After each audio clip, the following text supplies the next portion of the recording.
Hello, everyone. Welcome to the Wednesday episode of Daily Betslip. It is myself. It is Ben Heisler. We are going to talk a lot of Major League Baseball today as we enter the final week of the regular season. Also, we got some community picks. Going to see what the BetSided community's best bets is for NFL Week 4. Can't believe we're already heading into the fourth week of the NFL season. We're also going to play a little fraud or future in the NFL. Possibly talk with the two undefeated teams, and then finish off with game of the night, which is the Tampa Bay Rays and Cleveland Guardians, a potential preview of a potential first-round series in the MLB playoffs, depending on how things shake out. Ben, thank you for joining me once again. How's it going? It's good, Ian. I like the, is that a Brooklyn beer hat that you're sporting this fine Tuesday afternoon? It is a brewery from Cape Breton, Nova Scotia, called Breton Brewery. It is my favorite craft beer place in Nova Scotia. I visit it every time I go to Cape Breton. So shout out to Breton Brewery. Shout out to them. Although the bees had kind of that similar look as like the Brooklyn Brewery. It does. I hadn't noticed that, but you're right. Yes. It's like people who who wear Washington Nationals caps, and then I remember somebody went up to a buddy of mine that lived in DC. He was like, "Why are you wearing a Walgreens hat?" Because they have the same logo. And I just wondered, like, branding is like a thing, and so maybe good on Walgreens, but if you're the Washington Nationals, really bad idea to try and mix the two of them together. So naturally curious, I figured you were very loyal to the Nova Scotia and the Canadian beer, and I was worried that you might have gone over to the other side. But sure enough, I was wrong. No, there's a lot of things New York does very well, much better than Canada. Beer is not one of them. The beer here is mid, as the kids say these days. The water's not as fresh. The hops that you're probably going to be getting a little bit up north is probably going to have a little bit more of a punch to it. Yes, I actually am looking at the Brooklyn Brewery logo right now. It is a very similar bee. Yeah. That was a good call. But no, Breton Brewery. But enough small talk, Ben. Let's get into some picks for tonight. Yeah. If you're watching this on YouTube, go ahead and vote in the poll for game of the night and let us know who you're going to play tonight. I believe the poll might still be live on Twitter as well. So, hey, even you can kind of cheat and get a double vote in. Subscribe to our YouTube channel. We are growing. We're only 200 away from 1,000. So we're almost there. Like the video. And if you have any best bets that you either submitted earlier and that we don't go over, let us know in the chat. Or if you didn't submit a pick earlier, let us know what that is in the chat. But let's go ahead and get started with our community picks. We are looking at NFL. So we did not ask for MLB players for tonight. We asked for everyone's best NFL picks for this week. So let's dive into those right now. Neil Parker, speaking of Nova Scotia, this is a fellow Nova Scotian here. I met him when I went golfing last time I was in Nova Scotia. At Neil Parker bets, Dallas Cowboys, -3 over the Washington Commanders. Cooper Rush, people laughed at me last week when I said Cooper Rush might not be as bad as people are saying he is, and he led them to another one. He didn't do anything outstanding, but he did enough to get the job done. And he allowed to rely on the Cowboys defense to kind of take them home. So thoughts on Cooper Rush, Ben? Thoughts on the Cowboys -3 this weekend?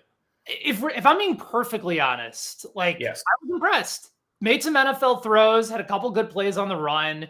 I mean, Jerry Jones is Jerry Jones, and he's trying to convey some aspect that maybe if we have a quarterback controversy, then that'll be good. They're not going to have a controversy. I get what he's trying to do. I get that it's a good thing if Cooper Rush is playing well. And we were talking about it in the BetSided meeting a little bit ago that Dallas is now putting themselves like on a make or break level to make the playoffs in most sports books right now. It's pretty much an even money make or miss. And this is a team that was projected to finish in last place after week 1 after Dak Prescott's injury went down. So they've been impressive. I think a lot of this, Ian, depends on the number. Some books right now have it at Dallas -3.5.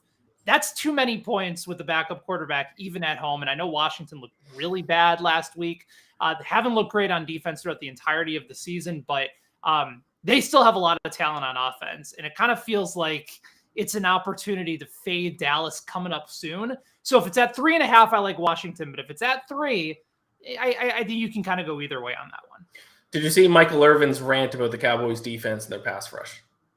No. You got to see that.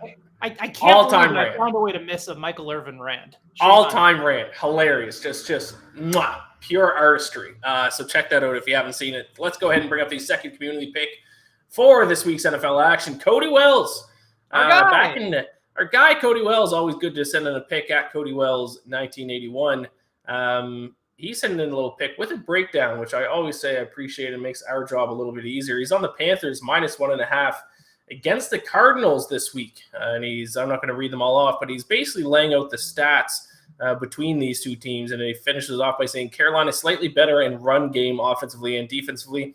Arizona also last in third down conversion rate, only converting 51.85% of third downs. I'm going to agree with Cody. I'm actually on the Panthers as well. If you look at this game, just kind of your gut feeling, it's probably the Cardinals probably look like a good underdog. But specifically, the Panthers defense, one of the best defenses in the NFL through the first 3 weeks, whereas the Cardinals, some would say they might have the worst defense in the NFL through the first 3 weeks. So, yeah, Panthers certainly don't have exactly a sexy offense. But if you're looking at defense specifically, I think this Panthers team might be worth a look this week. They're funny because I kind of thought if Mayfield was able to get things going, then the offense actually might look a little bit sexy, right? You have the return of Christian McCaffrey, you have DJ Moore, you have Robbie Anderson, you got some playmakers at the wide receiver spot. The offensive line has been okay. It hasn't been what I thought a lot of people might thought would be disastrous. So yeah, they've held their own, and they drafted all those defensive players a couple of years ago, and a lot of them, especially Jeremy Chin, is starting to really start to come on. I like Arizona as a teaser bet this week. If you can get them at +1.5, +2, I threw them in with a teaser bet a little bit earlier on this week. This is kind of Cliff Kingsbury's bread and butter, especially in the first half of the year. I saw this note from Stuckey that the Cardinals under Cliff Kingsbury 14-3-2 against the spread. That's over 82% as a road underdog. And if you go back even to the last couple of years, Kyler Murray's numbers have always been substantially better on the road compared to home. And so far, we've seen that in the early going in. Small sample size for this year, but I think if you're giving me an opportunity to get Arizona at +7.5, +8 with the teaser, I probably prefer that side. But yeah, certainly Carolina more than capable on the defensive side of the ball to try to slow him down. But this has kind of been Arizona's area where they do really, really well, especially as a road dog. Yeah, great point that you brought up about teaser because it crosses both the key numbers of 3 and 7. So if you're looking for a teaser candidate, too, Ian. Yes, a lot of teaser opportunities this week for sure.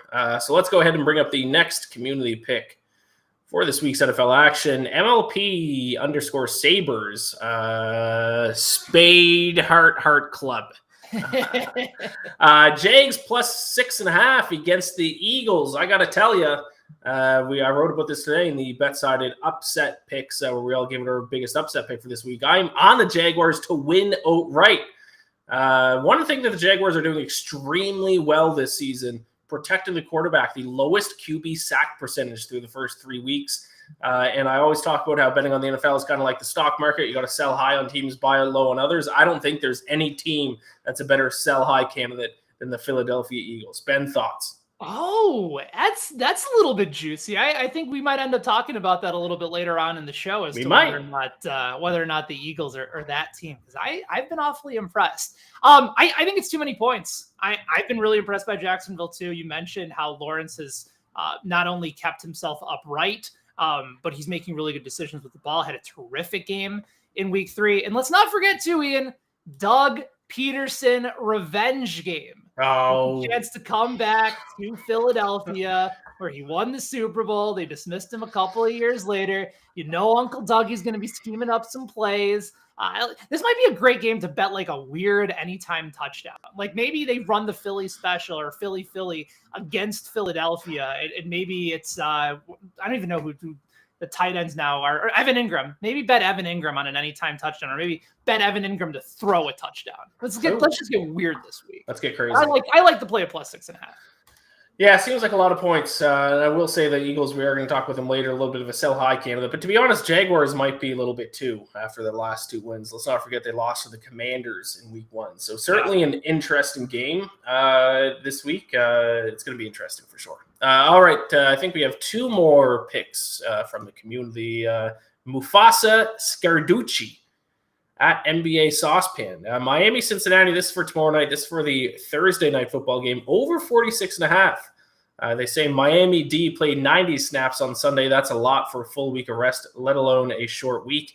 Cincinnati is without their best defensive tackle. I think both offenses light it up. I agree. That is actually my pick for the Thursday night football game as well. I got it at a bad number. I got the opening number at 47.5. I thought it was going to go up, and then ended up going down a point. But a lot of praise for the Dolphins, and that's probably going to be a team we're going to talk about later as well. But their defense is struggling, even though they're undefeated. 27th in opponent yards per play. No doubt. And it's a bit surprising to see Miami's defense look as bad as they have, considering that, that was supposed to be an area of strength for this team. Xavier Howard supposed to be one of the better shutdown corners in the league. He's been getting torched. Rest of the secondary has really struggled. Now they jumped on it in the fourth quarter last couple of weeks and have started to perform much better, and they've gotten some more pressure on the quarterback. But if you can get pressure on Joe Burrow, you're going to be sitting pretty. And especially, I think the number, and you mentioned that you got it at 47.5, went down to 46.5. Tua's currently questionable. We've already seen a couple sportsbooks move the line from +4 for Miami to +3.5. And I can't help but wonder if they think that Tua's likely to play and likely be okay. And if he's available, you're going to start to see that number climb right back up. So if you get this number, I would jump on the over at 46.5 before it gets to 47, if that's the direction you're going in. But I certainly like that play at over 46.5. So there you go. So we are all in agreement about that one. Miami, Cincinnati, the over, whatever the number ends up being. I think we have one more community pick for tonight, possibly. Yes, Ben Dover. I had to throw this one in. This one, I don't know if this is a troll job or if he's being serious. But Bears to win the NFC North. Bears are currently 12-1 to win the NFC North, but fair play to the Bears. They are 2-1. 2-1 through the first 3 weeks. Thoughts on the Bears? Is this where I have to put on my super fan hat on and I want you to tell me to bet Bears to win the Super Bowl. Do I have to grab my Polish sausage from over here and start having a heart attack? Baker's dozen. Yeah, if I see one more bet taking the Bears to win the Super Bowl and to win the division, I'm gonna lose my mind. Listen, they're winning with the worst quarterback play in the NFL. Their defense has done exactly what Matt Eberflus came in and said that they would do, which is preach turnovers, play smart. They're just so much more confident. They're running the ball at I think a top 7 rate right now in the NFL. David Montgomery goes down. Khalil Herbert wins the FedEx Ground Player of the Week. Going up against a Giants team that they're going to send all sorts of pressure. But to Chicago's credit, because Fields has been bad, they've kind of hit him a little bit, and they've used their running game really effectively. Eberflus is actually doing a really good job, and you can still get him at 40-1 to win Coach of the Year. It's not going to happen, but I think we have to start looking at the Bears and saying, if it can't get worse at quarterback right now. So if all of a sudden they start to get competent play from Justin Fields as he starts to learn the new offense that he's in, and it's a far better offense for them than what Matt Nagy was running last year, they could be a 7, 8, possibly even a 9-win team. Their schedule, Ian, is not difficult at all. They came in with the 6th easiest schedule in the NFL, and they're doing everything else well, except their quarterback has been poo. It's just been really, really bad. And I think eventually Fields will start to figure it out. He's too talented. So they're not winning the division, but are they better than a lot of us expected them to be? Yeah, I think so. I'll say one quick thing about the Bears, and then we'll move on to our best bets for tonight here. My favorite prop bet last week, and I'm just going to keep betting it moving forward. Justin Fields under completions is at 15.5 last week. He completed 8 passes. In his 3 starts, he has 8, 7, and 8. So just keep pounding Justin Fields under completions. Yeah, and this is the week to probably continue that trend. He hasn't even thrown the ball more than 17 times in a game, so you'd have to complete almost every pass for the over to hit. Yeah, and the Bears played 2 really good pass defenses to start the season, right? They played the 49ers, and they played Green Bay. Those are 2 of the premier defenses in the NFC. The fact that they couldn't do anything against the Texans at home was very concerning, and now they're going up against the Giants and Wink Martindale, their defensive coordinator, who pressures more than anybody in the league. So yeah, if you think Fields is turning it around this week, I don't think it's going to be the case. I think you're going to see a lot of ground and pound with Chicago against New York on the road. Did one of us just freeze? Are we back? I'm here. All right, I think we're back. Okay. Yes. So yes, I don't think this is the week that Fields is going to go over his completions was what I was saying before. Okay, let's dive into our best bets for tonight, Ben. Hopefully my internet holds out of it. I paid for top tier internet moving in this new apartment. It's been crapping out on me all day. So let's see if it can last here for another 15, 20 minutes. Give me your best bet for tonight's MLB slate right now. Wow. Okay. So there's a few that I like on the board. I'll start with an actual game bet, and it's an underdog. You have the Miami Marlins on the road against the New York Mets. And really, Ian, I'm doing this because I like the pitching matchup quite a bit for Miami. Jesus Luzardo, still just dominant stuff from the left side for Miami. Really, really filthy from that side. A bit inconsistent, bit up and down since he's come back from injury, but he has a 2.60 ERA on the road this year. Mets have struggled all season long against left-handed pitching. And then they're going up against Taijuan Walker in New York, who really has not been good in the second half, fielding independent pitching of over 5. I just think it's a good number for Miami, especially with Luzardo's success away from South Beach. I just think it's a good matchup for the Marlins, and I like the fact that you can get them at plus 165 right now. So nice little underdog to kick off your Wednesday here on the show. There you go. Marlins bet to start things off. I'm going to go for a pitching prop here, and hopefully my internet once again does not crap out on me because it's making me nervous. But I'm going to go Jose Quintana over 5.5 strikeouts all the way at plus money, plus 110. Pretty straightforward handicap here. Brewers' 6th highest strikeout rate against lefties this month at 27.1%.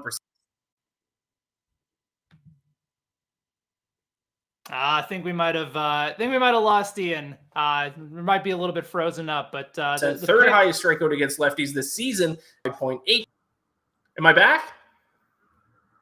You're back. We got the first part of the Quintana strikeout prop. He already has a start where he has 9 strikeouts in 5 innings against the Brewers. So I like him to go over 5.5 strikeouts tonight at plus 110. Before my internet craps out again, Ben, go ahead with your next pick. All right, so let's go with total bases prop. I know that this is a favorite of one Cody Wells, who typically chimes in on the show, loves the total bases props. And I'm going to go ahead and take Anthony Santander of the Baltimore Orioles, the 27-year-old switch-hitting outfielder.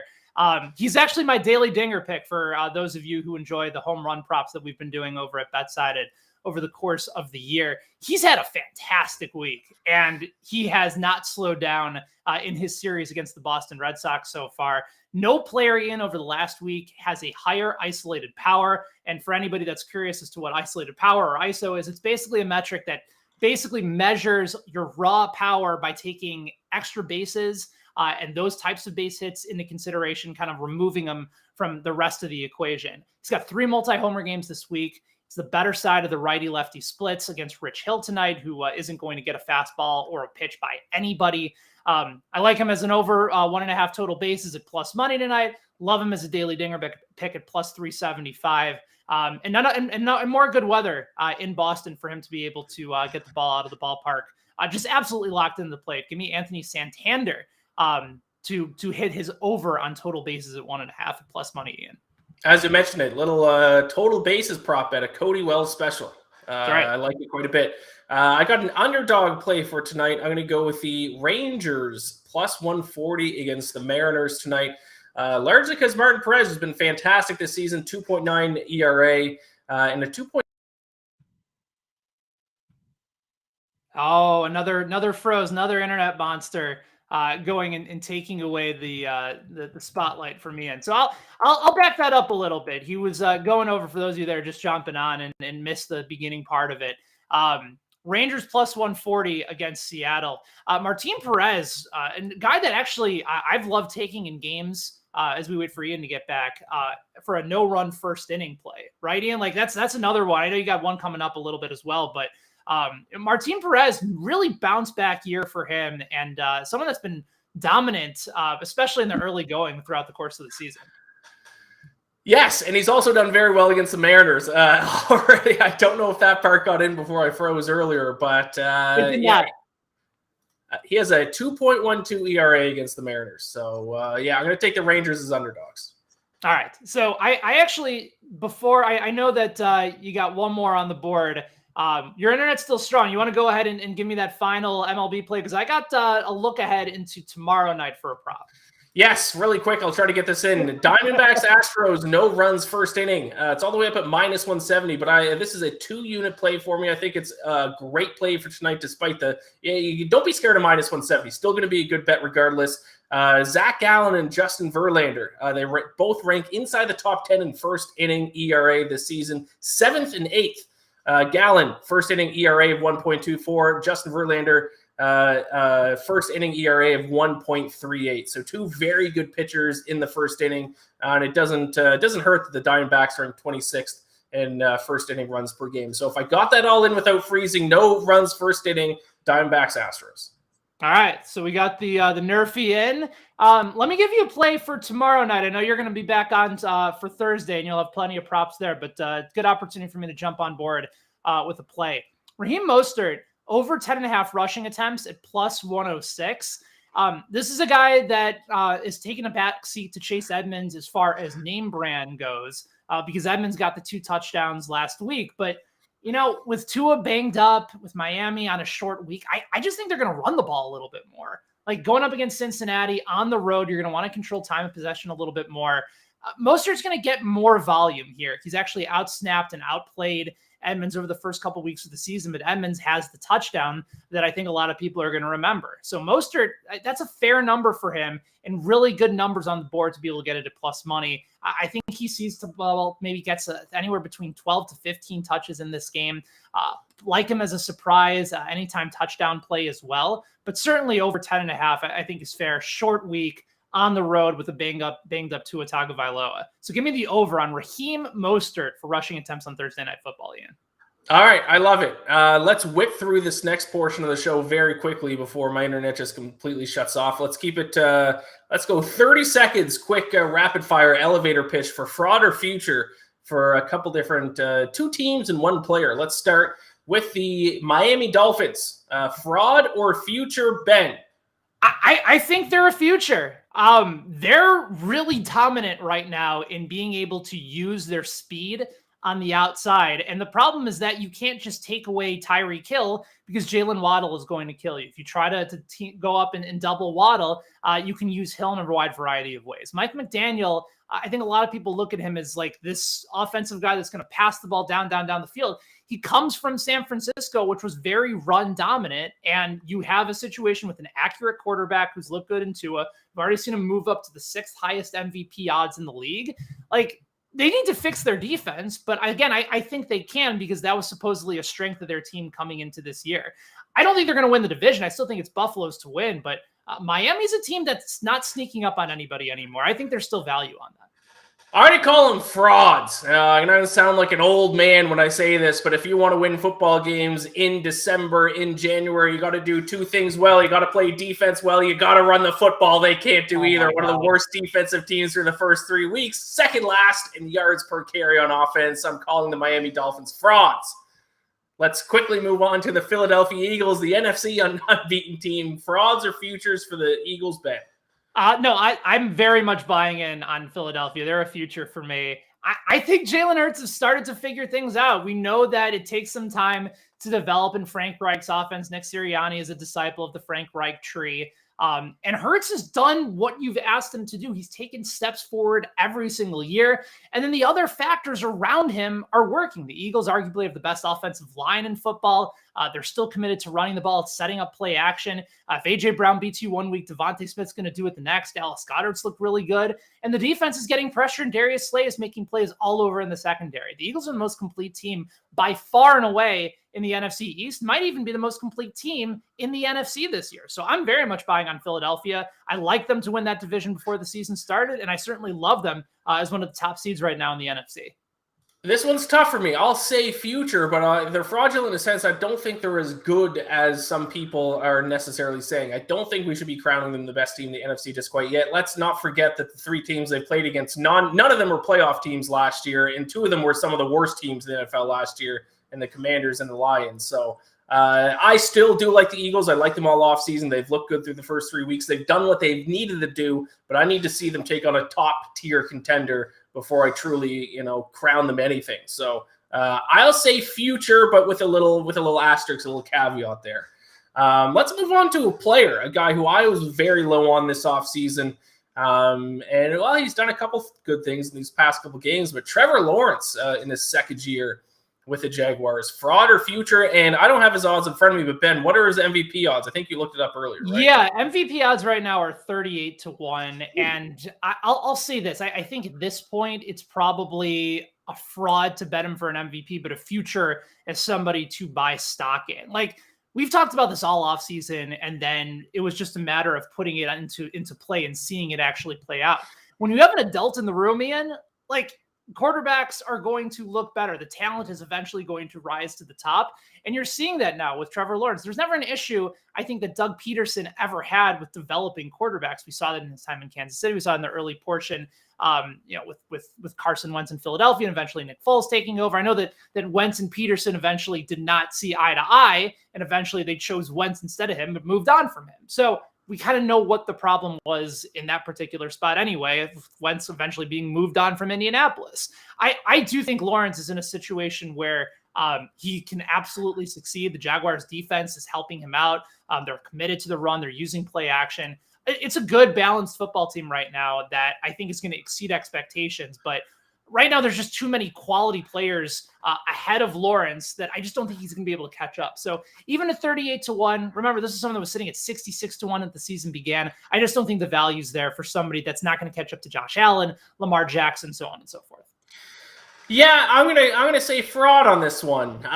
It's a little tough for me to say because 2 straight games has looked fantastic, but I can't just completely change my opinion on a guy after 2 games, after 1 season plus 1 game. Because don't forget, he looked like trash against the Commanders in Week 1, where he completed less than 60% of passes. So he's trending in the right direction for me. I still think he's fraudulent, possibly though. I am willing to change my opinion on that moving forward, but I will still say fraud. We'll see. We'll see moving forward. I'm having conflicting thoughts about Trevor Lawrence right now. Michael chimes in the chat and he says, when are we going to give a pick on Rays Guardians? That's coming up in 30 seconds. Also, he said, talk about Cooper Rush. I talked about Cooper Rush earlier in the show, Michael, in case you missed it. I was preaching last week. I don't think he's as bad as a lot of people think. And what did he do? He wasn't as bad as a lot of people thought that he was going to be, and he looked fine on Monday night. So, I don't know. There's probably not going to be a QB controversy in Dallas, but he's doing what they need to do to win games while Dak Prescott is out. So, respect to Cooper Rush. I think he's kind of buying himself like a lifelong backup role in the NFL when he starts. Yeah, he's doing that. Like, I don't think he's going to get like the Mitchell Trubisky treatment where all of a sudden some team is going to sign Cooper Rush to a 3-year deal and then draft a first-round quarterback and have them replace him. But he's doing the job. They've actually looked a little bit better in their running game. They got Zeke a touchdown before. Pollard's still a factor for them. Like, they're keeping them afloat. The Cowboys, right? Ian, if I gave you even odds for the Cowboys to make or miss the playoffs right now, where would you take them? I'd take them to make the playoffs. Their defense is fantastic. Yeah. So, yeah, I'd take them. Right. And that's – it's funny because with Cooper Rush, like, Mike McCarthy can't screw it up. Like, he's just basically saying, like, all right, I'm going to go ahead and just let our guy call plays and let our defense win games, and I can just sort of stay out of the way. So, yeah, I think once they get Prescott back, they're going to look much better, and there's still plenty of talent. So I think right now they do get into the postseason, even with it helps when you play in a terrible division. Really. Yeah, does. And also, the NFC wildcard race is going to stink. Whatever wildcard teams are in the NFC, they're not going to be good. So the door is wide open. Michael says, I think he starts Commanders, and we have Rams and Eagles on road. Dak will start those. That's a pretty quick return, I feel like. And Cowboys fans are going to demand Cooper Rush. Now, that would be funny.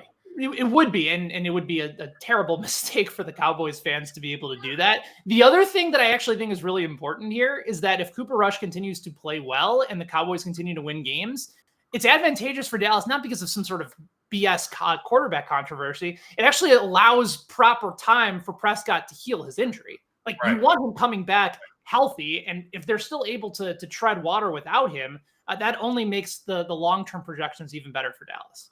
Yeah, that's a great point there. Let's talk game of the night now. Rays Guardians, and a big reason why this is the game of the night because Tyler Glasnow will be making his return to the Rays. I completely forgot about him, and then I looked at probable pitchers for today when I was handicapping the game last night. I was like, oh my God, Tyler Glasnow, 14 months since he last pitched in the majors, suffered from, had to get Tommy John surgery, UCL tear or strain, whatever it is.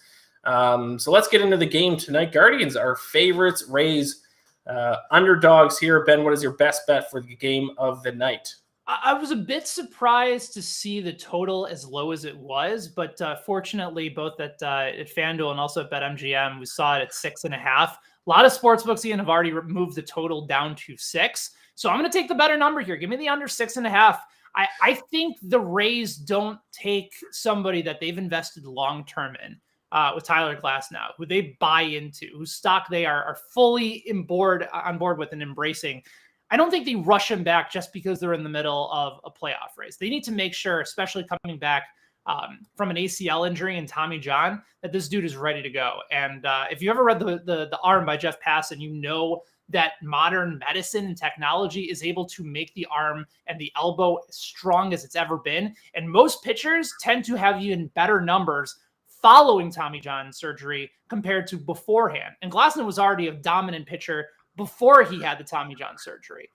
He's just someone who's flat out dominant. Cleveland is always going to be a disciplined team, but they're not going to hit for power. That's kind of just been their MO this year. So as long as Glasnow's around the plate, McKenzie's had a terrific year as well. Both these teams have been kind of iffy on offense over the course of the last few weeks. So I think under 6.5, even though it's such a low number, seems like the reasonable play, especially with a lot of these books already moving the line down to 6.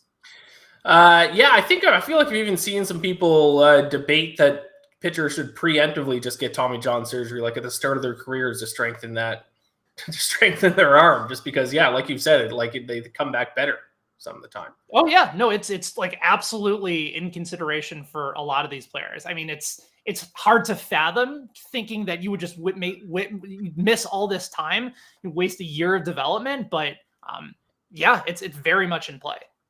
My best bet, I'm gonna back the Rays here. I was kind of surprised that they were set as underdogs in this matchup. I have faith in Tyler Glasnow. 2.66 ERA with the Rays last season before he got hurt, and in his rehab starts. Now, obviously, this is down at AAA, so it's not major league level, but he's looked good in those rehab starts. I thought I had the ERA in my notes. I don't think I do, but he's looked fantastic. I think it's like a sub-2 ERA.